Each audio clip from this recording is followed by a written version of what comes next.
Hello everyone, today I'll be preparing spicy roasted tomato chutney. Mayam ngasidi khamin asinba phajana metlaga charage.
Now it's time to enjoy my lunch, and after a long time I'm having dry meat with taro and tomato chutney. It's so hot these days, I feel like having sour tomato chutney.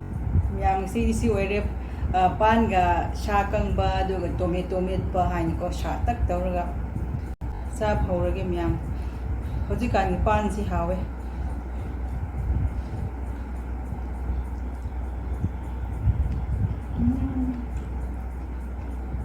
So good.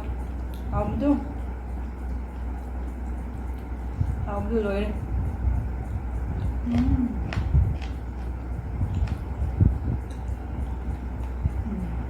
Grab spicy, sour, delicious.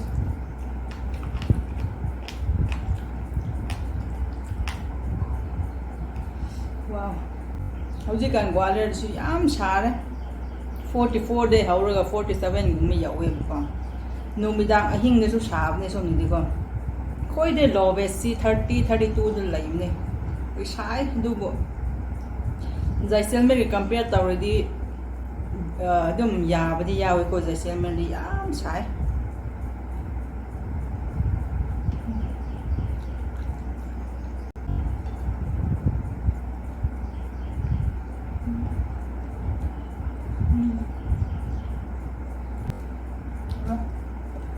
Shingdu the mood to be happy because do yum. How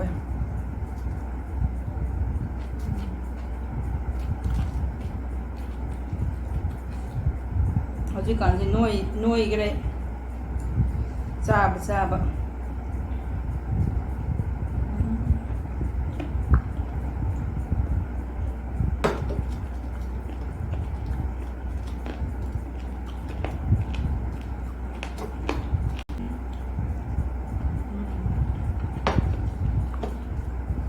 Pan ga sa kang ba soybom awe mai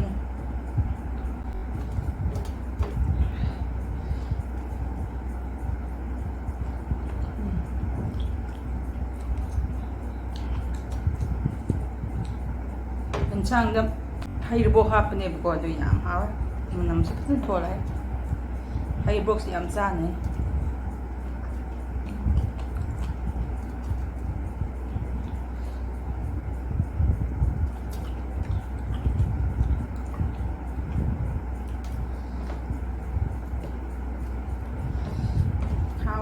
cousin.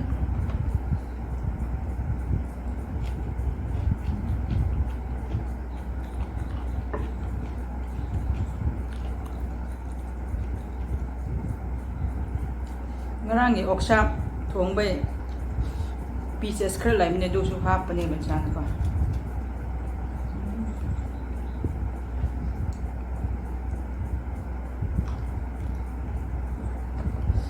ว้า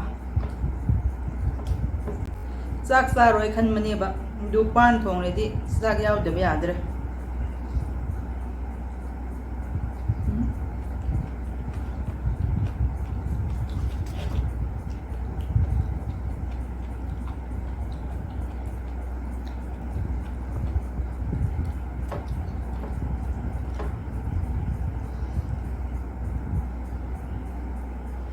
真的ทิดแกรม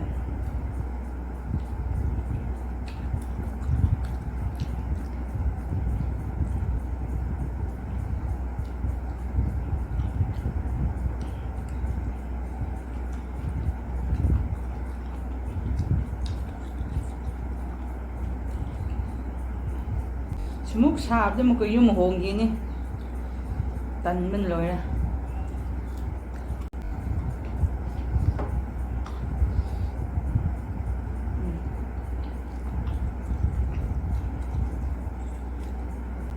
น้ำสิไว้ที่เราสินเจอร์เก้บายเทคแคร์